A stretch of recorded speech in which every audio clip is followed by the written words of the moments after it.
This video and its content are the intellectual property of the Punjab Education Foundation. It is intended only for educational and professional training use. Any unauthorized copying, editing, or redistribution of this material is strictly prohibited. Bismillahirrahmanirrahim. Assalamu alaikum. Dear teachers, we are going to talk about exercise of Unit 10, Grade 5. तो हम बात कर रहे हैं, जो पहला हमारा question है वो है कंपाउंड वर्ड्स, 102 पेज आपकी क्लास 5 का। क्वेश्चन है, choose the correct words from the given word bank and make compound words. तो हम ये क्वेश्चन हल करने से पहले बात कर लेते हैं कि कंपाउंड वर्ड्स होते क्या हैं। कंपाउंड वर्ड्स बेसिकली जब एक लफ्ज़ दो लफ्ज़ों से मिलके बने, a compound word is essentially two or more words joined together to form a new word with its own unique meaning. The meaning of the compound word is often but not always related to the meaning of the individual words that form it. तो इसमें जो दो लफ्ज़ हैं वो मिलकर जो एक लफ्ज़ बनाएंगे उसे हम कंपाउंड वर्ड्स कहते हैं। अच्छा, कंपाउंड वर्ड्स जो हैं ये तीन किस्मों की होती हैं। एक तो है ना close compound words. Close compound word ये होते हैं कि these are written as a single word with no space और no hyphen between the part of the words. जैसे फॉर एग्ज़ाम्पल बेडरूम है। अब देखिए, बेडरूम बेशक दो वर्ड बेड और रूम से मिलके बना है, लेकिन ये क्या होता है कि इट इज़ रिटन टुगेदर। इसे एक ही लफ्ज़ के तौर पर लिखा जाता है। जैसे फुटबॉल, इसे भी इकट्ठे ही लिखा जाता है फुटबॉल। इसी तरह सनफ्लावर, अब इसको एक ही मिला के इकट्ठा एक ही लिखा जाता है। इसी तरह जैसे कीबोर्ड, इसको की और बोर्ड को अलग-अलग नहीं लिखा जाता, इसको इकट्ठा लिखा जाता है। तो इनको हम क्लोज कंपाउंड वर्ड्स कहते हैं। कुछ होते हैं ओपन कंपाउंड वर्ड्स। इनमें क्या होता है कि ये जो लफ्ज़ हैं these are written as two separate words but they function together as a single unit with combined meaning. अब जैसे देखें, बेडरूम तो सिंगल वर्ड के तौर पर लिखा जाता है, यानी ये जॉइन करके इकट्ठा ही लिखा जाता है। लेकिन लिविंग रूम, अब लिविंग और रूम ये अलग-अलग लिखा जाता है। इसी तरह वॉशिंग मशीन, ये भी इकट्ठा नहीं, जोड़ के इकट्ठा नहीं लिखा जाता, तो इसलिए हम इसे ओपन कंपाउंड वर्ड कहते हैं। इसी तरह आइसक्रीम, हालांकि ये वर्ड ये दोनों अलग-अलग लफ्ज़ हैं, एक ही चीज़ को रिप्रेजेंट करती हैं, तो इनको हम ओपन। इसी तरह हाई स्कूल, हालांकि ये जोड़ के तो नहीं लिखा जाता, तो ये जो है ये ओपन कंपाउंड वर्ड हैं। कुछ ऐसे हाइफनेटेड कंपाउंड वर्ड्स होती हैं। Hyphenated compound words are connected by one और more hyphens. Hyphens are often used for clarity, specially when the words might be misread without them. जैसे for example mother in law, father in law, ठीक है, तो इसमें hyphen का use होता है। अभी जो हमारी एक्सरसाइज है, एक्सरसाइज के अंदर ये कुछ पहले तो लिस्ट दी गई है। इस लिस्ट में है, पहला है HOPPER हॉपर, अगला है LIGHT light, TIME time, BOOK book, CAKE cake, BIRD bird. तो नीचे जो है वो लफ्ज़ दिए गए हैं जिनके साथ हमें ये लफ्ज़ मिलाने हैं। पहला है जी ग्रास, उसके बाद लेडी, लाइफ, सन, पेन, नोट। तो पहला है ग्रास। अब देखिए ग्रास के साथ कौन सा वर्ड मिलेगा, तो देखिए लिस्ट में जो पहला ही लफ्ज़ है वो इसके साथ मिल जाता है, वो हापर है, तो ग्रास हापर। जैसे आपको पता है कि ये अगला है जी लेडी। लेडी के साथ आपने क्या लगाएंगे, क्या अगर लेडी के साथ लाइट लगाएं तो क्या कोई मफहूम बनता है, लेडी के साथ टाइम लगाएं तो मफहूम बनता है, लेडी के साथ बुक लगाएं तो क्या कोई मफहूम बनता है, बिल्कुल नहीं बनता। लेडी के साथ केक लगाएं तो क्या मफहूम बनता है, नहीं। और अगला है बर्ड। हाँ, लेडी के साथ अगर बर्ड लगाएंगे तो क्या बनेगा, लेडी बर्ड। तो ये जो है ये सेंस देता है जो कि ये एक परिंदे का नाम है। ओके, उसके बाद है जी लाइफ। लाइफ के साथ अभी जो बाकी रिमेनिंग वर्ड हैं वो हम लगा के चेक करते हैं कि कोई सेंस बनता है। Life, light, life time, yes, life time. तो आप लाइफ के साथ क्या लगाएंगे, टाइम। उसके बाद है जी सन। सन के साथ क्या लगना चाहिए, क्या सन के साथ बुक लग सकते हैं, सन के साथ केक, नहीं, बिल्कुल नहीं। तो सन के साथ लगेगा लाइट, तो क्या बनेगा, सनलाइट। उसके बाद आता है पेन। तो दो हमारे पास वर्ड बचे हैं, तो एक बुक है और एक बर्ड है, सॉरी, एक केक और एक बुक। तो पेन के साथ क्या लगेगा, पैन केक, ठीक हो गया। और अगला है जी नोट। तो नोट के साथ क्या लगेगा, नोट बुक। तो यूं जो हमारे पास वर्ड बने हैं, पहला है grasshopper, ladybird, lifetime, sunlight, pancake और नोटबुक। तो डी टीचर्स ये कंपाउंड वर्ड्स के बारे में था। अगला है जी learning to spell. Fill in the missing letters to complete the words. SCRIFICE। तो इसमें भी आपने टीचर को गाइड करना है कि अगर देखें दो कॉन्सोनेंट हैं और उसके दरमियान अगर ब्लैंक आई है तो ज़्यादा चांसेस होते हैं कि वहाँ पे कोई वावल लगा के आप फिल इन द ब्लैंक्स करने की कोशिश करें, लेकिन ये ज़रूरी नहीं है। तो जैसे ये इसके अंदर SACRIFICE सेक्रीफाइस। अगला है THUGHTFULLY।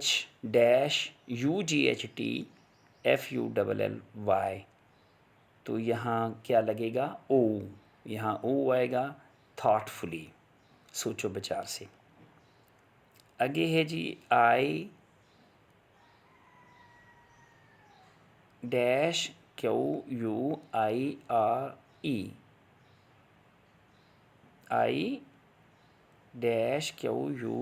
I-QUIRE। तो यहाँ पे क्या लग सकता है, इंक्वायर। अगले में दो ब्लैंक हैं, I-CITEMEN,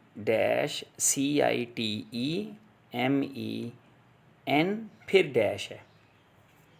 तो यहाँ पे लगना चाहिए एक्स पहली ब्लैंक में और दूसरी ब्लैंक में लगेगा टी, एक्साइटमेंट, एक्साइटमेंट।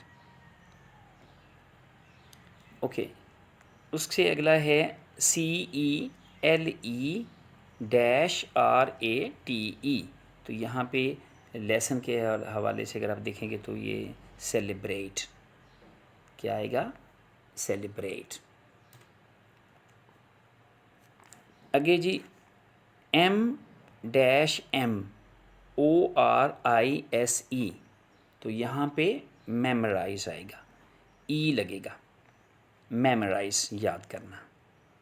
UITE। तो ये तो यूनाइट। अगला है जी RUS-। तो यहाँ लगेगा H, तो RUSH, रश। नेक्स्ट है जी हमारा टॉपिक ग्रामर। और ग्रामर में अगर आप देखेंगे तो एक बॉक्स में ऊपर लिखा हुआ है रीड मी, तो टीचर्स इसको ज़रूर पढ़ा करें। इसमें लिखा हुआ है pointing words. Pointing words are used to point to people and things. We use this singular and these plural. Pointing words वो लफ्ज़ हैं जो चीज़ों की तरफ या लोगों की तरफ रेफ़र करें, इशारा करें। दिस जो है ये सिंगुलर के लिए यूज़ होता है और दीज प्लूरल के लिए यूज़ होता है।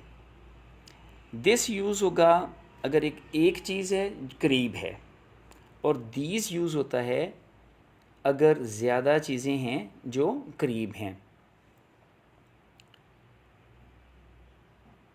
एंड दैट सिंगुलर के लिए यूज़ होता है जो दूर हो, एंड दोज ये ज़्यादा चीज़ों के लिए यूज़ होता है जो दूर हों। डियर टीचर्स, आप ये जो पॉइंटिंग वर्ड्स हैं बेसिकली तो देखें, ये this that these those, this singular के लिए, दीज प्लूरल के लिए जो करीब हैं, और दैट सिंगुलर के लिए जो दूर है, और दोज प्लूरल के लिए जो दूर है। इनको हम डिमॉन्स्ट्रेटिव प्रोनाउन भी कहते हैं और ये डिमॉन्स्ट्रेटिव एडजेक्टिव भी कहलाते हैं। Demonstrative pronouns are words to use to point to the specific people, animal, places or things. तो ये तो मैं बता चुका हूँ कि दिस सिंगुलर के लिए, दिस प्लूरल के लिए, दैट सिंगुलर के लिए और दोज प्लूरल के लिए।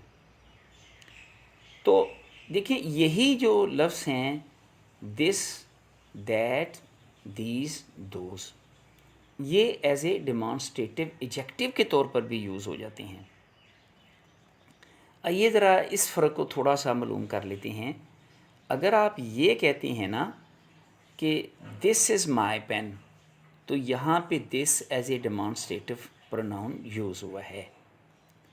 लेकिन अगर आप ये कहते हैं कि यानी अगर आप डिमॉन्स्ट्रेटिव एडजेक्टिव के तौर पर भी आप इसे यूज़ कर सकते हैं, जैसे दिस पेन इज़ माइन, यहाँ पे जो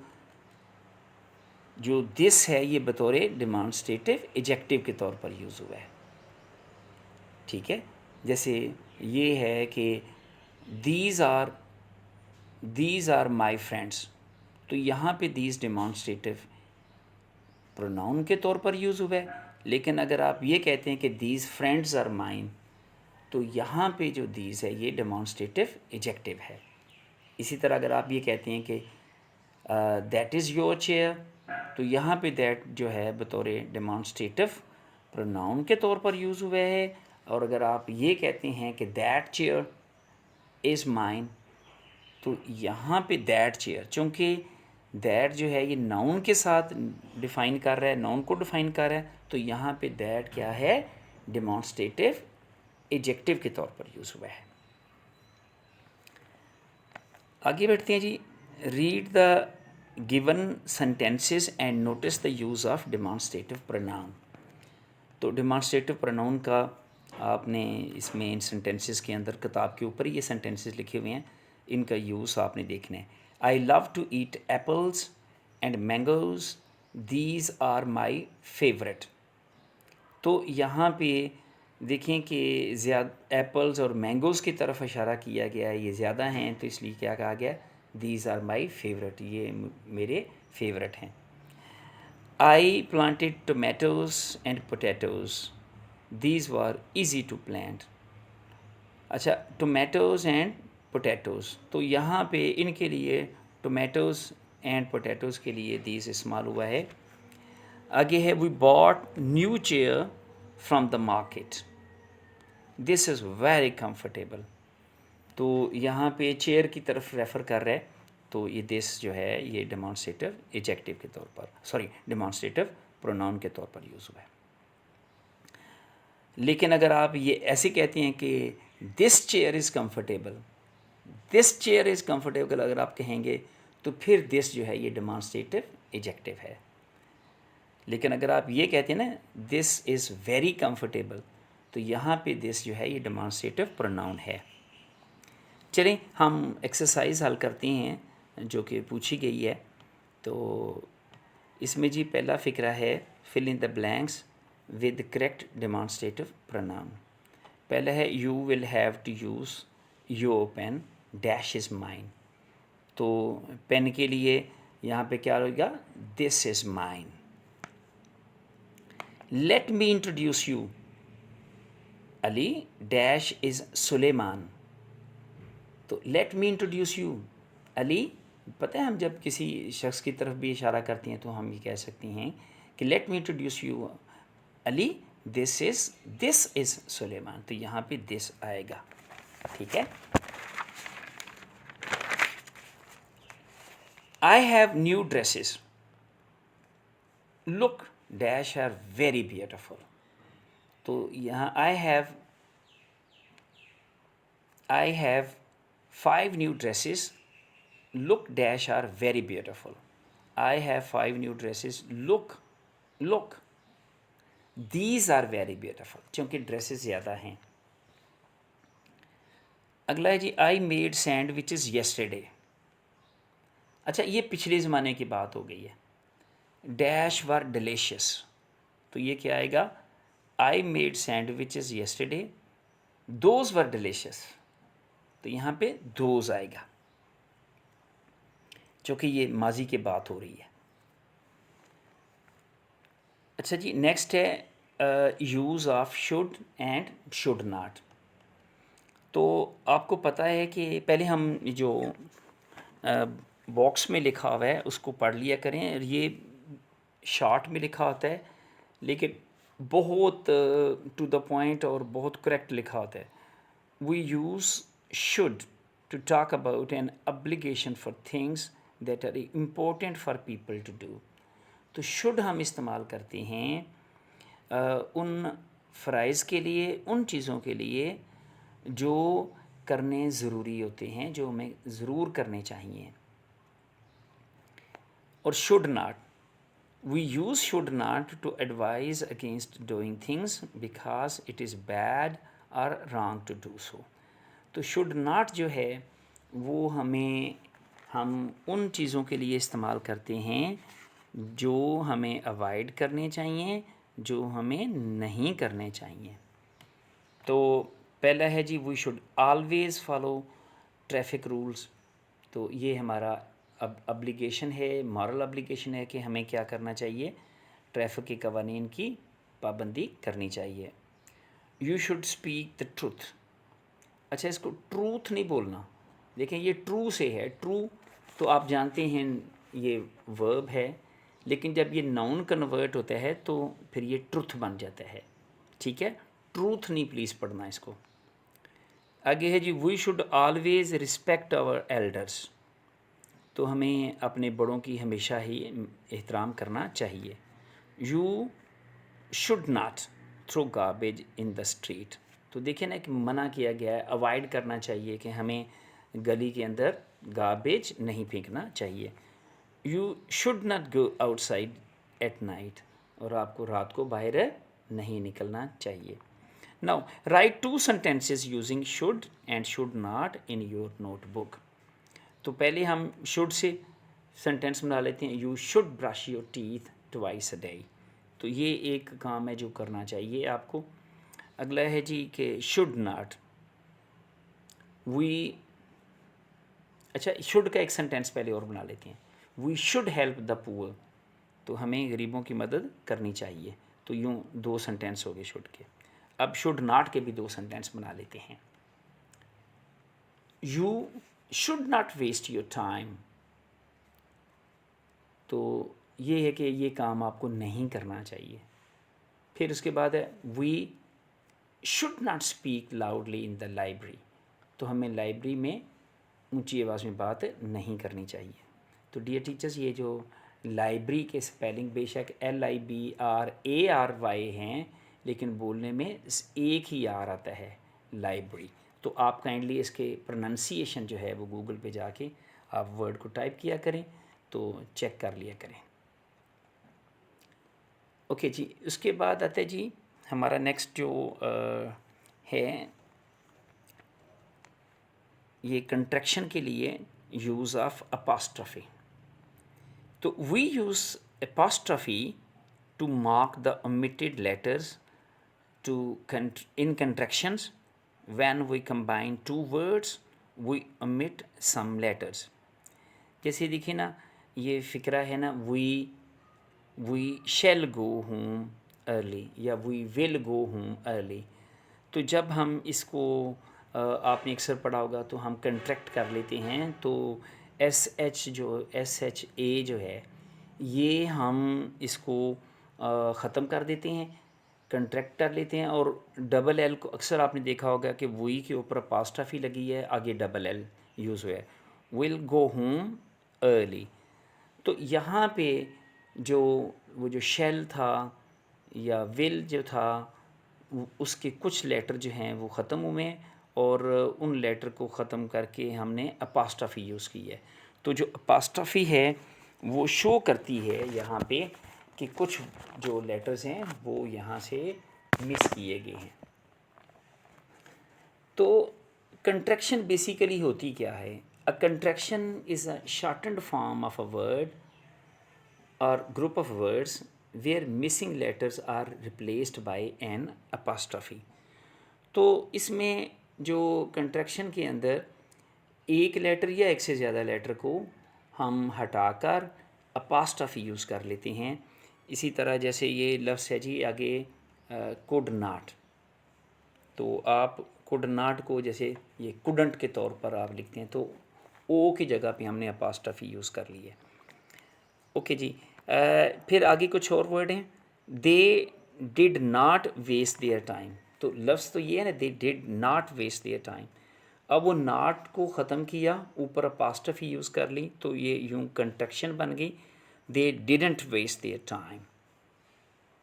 आगे है he isn't going home with us. असल में ये लफ्ज़ है he is not going home with us, लेकिन यहाँ पे नॉट का जो ओ है वो ख़त्म करके अपोस्ट्रोफी यूज़ की गई, तो क्या बनेगा? He isn't going home with us. तो अगला सेंटेंस होना, वैसे तो ओरिजिनल फॉर्म में ऐसे होता है ना, I am happy to see you, लेकिन आपको पता है कि स्पोकन में कैसे बोलते हैं, I am happy to see you, I am happy to see you.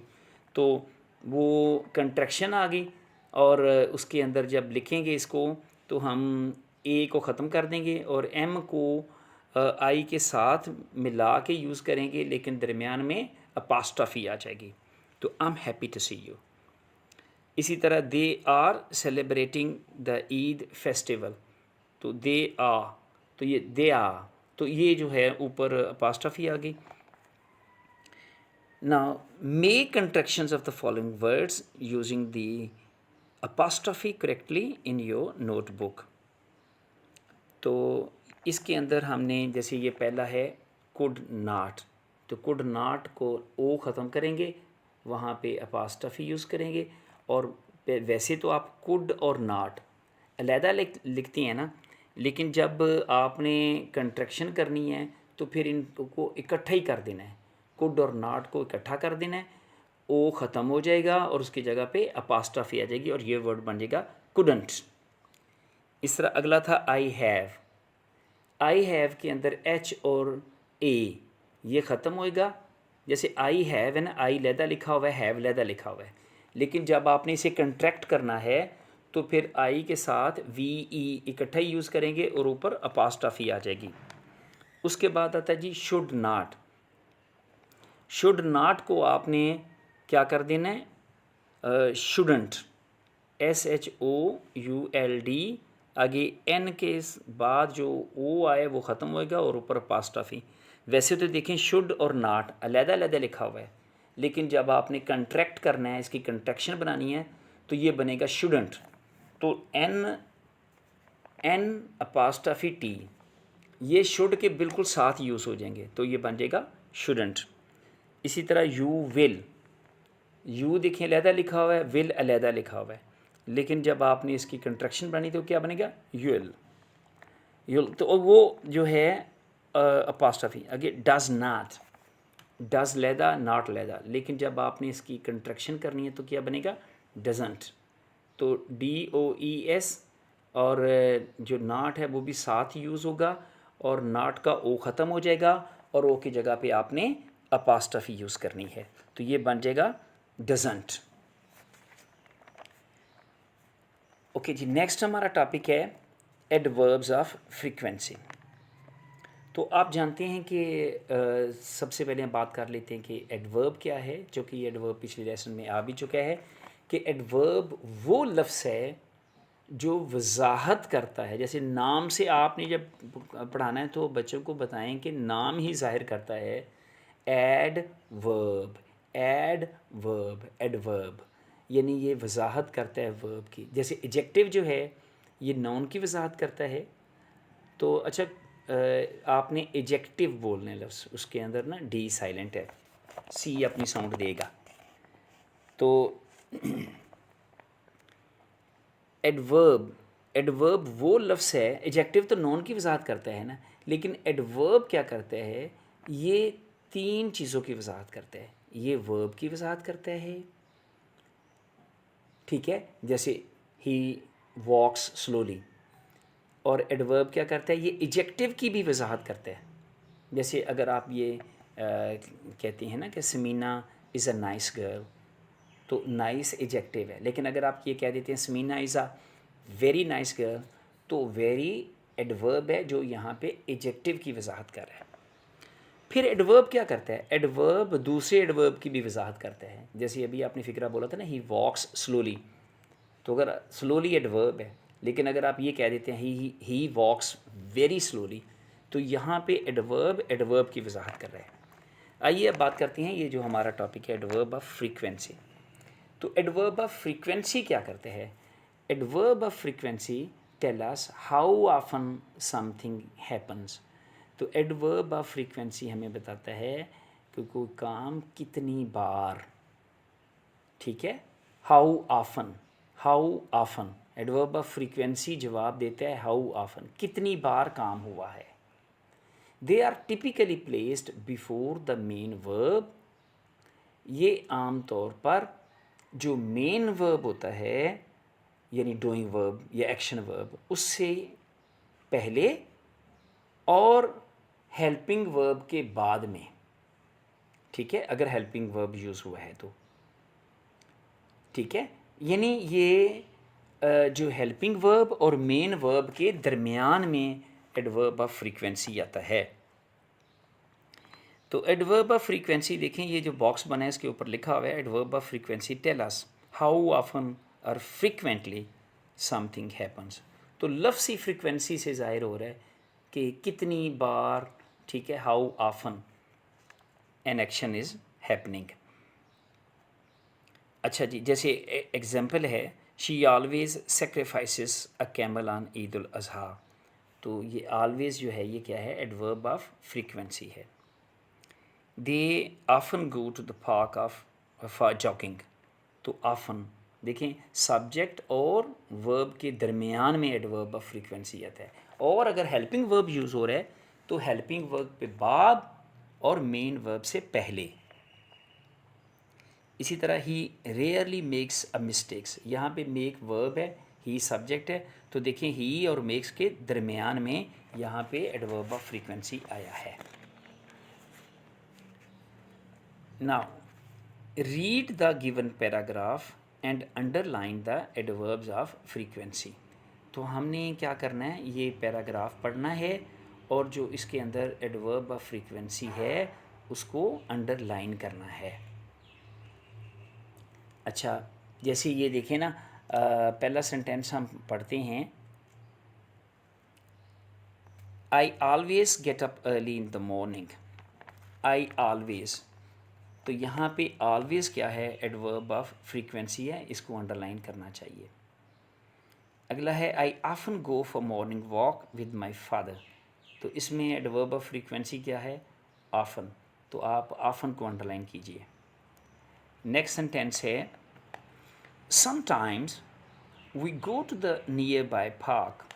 तो यहाँ पे समटाइम्स एडवर्ब ऑफ फ्रीक्वेंसी है, इसको अंडरलाइन करना है।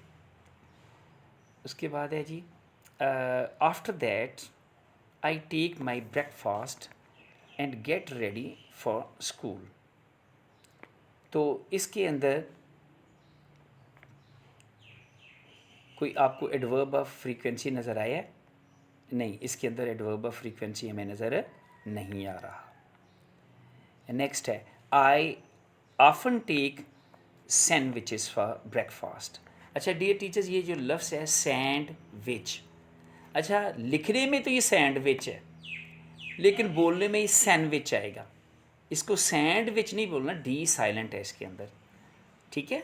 सैंडविच लिखेंगे हम सैंडविच, लिखने में डी आएगा लेकिन पढ़ने में डी साइलेंट है। तो इसी तरह अगला जो लफ्ज़ है ब्रेक, लिखेंगे ब्रेकफास्ट लेकिन पढ़ना क्या है इसको? ब्रेकफास्ट, यानी BREAK। अगर अलहदा से लिखा होगा तो आप इसको ब्रेक ही बोलेंगे, लेकिन नाश्ते के लिए जब ये वर्ड इस्तेमाल होता है तो ये भी आपको पता है, ये पीछे हमने पढ़ भी चुके हैं कि ये कंपाउंड वर्ड है, तो हमने इसको क्या बोलना है? Breakfast. I often take sandwiches for breakfast. तो यहाँ पे एडवर्ब ऑफ फ्रीक्वेंसी क्या है? ऑफन, इसको अंडरलाइन कीजिएगा। नेक्स्ट है my school bus usually arrives eight 7:30 AM। तो यहाँ पे देखें यूजुअली आया है, तो देखिए माई स्कूल बस, ये सारे का सारा सब्जेक्ट है और वर्ब कौन सा है? अराइव्स। तो देखें ये सब्जेक्ट और वर्ब के दरमियान में आया है। अच्छा नेक्स्ट सेंटेंस है I am never late for school. I am, देखें यहाँ पे जो हेल्पिंग वर्ब है एम के बाद जो है वो आपने एडवर्ब ऑफ फ्रीक्वेंसी यूज़ करना है। आई एम नेवर, तो यहाँ पे नेवर है एडवर्ब ऑफ फ्रीक्वेंसी।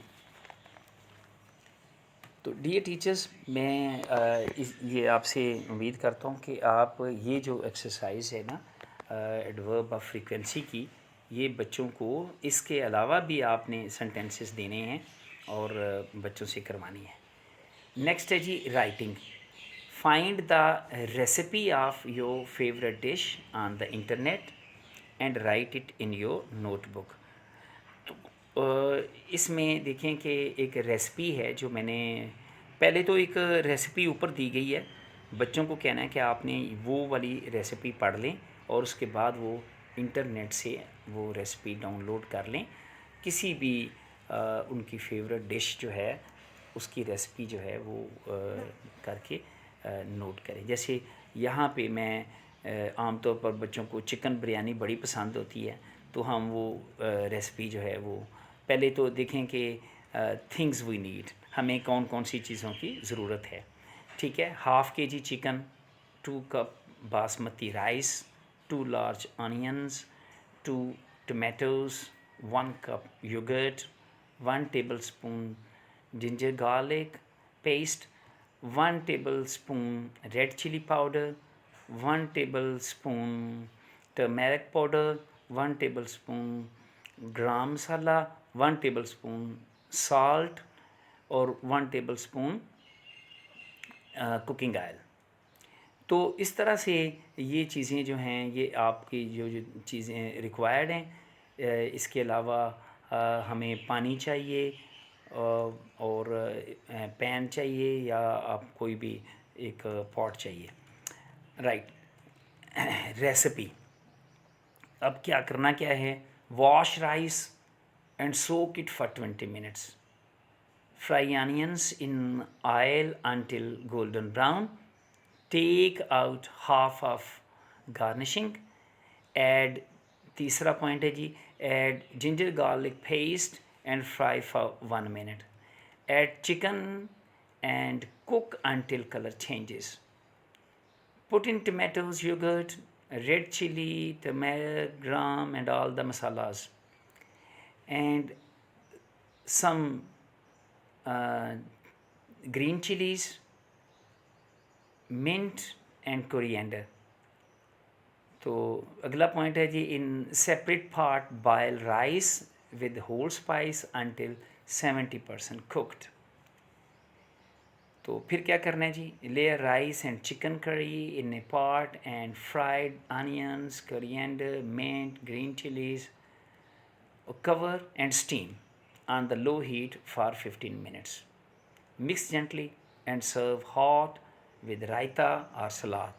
तो यूँ आपकी जो चिकन बिरयानी की ये जो डिश है जनाब, वो उसकी रेसिपी हमने बयान कर दी है, और इसको तो बयान करते ही हमारे मुंह में पानी आ रहा है। नेक्स्ट है जी हमारा नेक्स्ट टॉपिक है क्रिएटिव राइटिंग। डियर टीचर्स, मैं हमेशा कहता हूँ कि राइटिंग की स्किल ऐसी है जो कि इग्नोर जा रही है, कि हमारे बच्चों को राइटिंग जो है इसमें ये वाला पोर्शन हम बच्चों का वीक महसूस किया जाता है। तो मेरी अर्ज़ है कि आप इसके ऊपर बच्चों को प्रॉपर गाइड किया करें। ख़ास तौर पर चूँकि प्राइमरी लेवल है, तो इसमें जो पेपर में भी क्यूटी के पेपर में भी आपको पैराग्राफ आता है, तो पैराग्राफ राइटिंग जो है वो आपने अच्छे अंदाज में करानी है।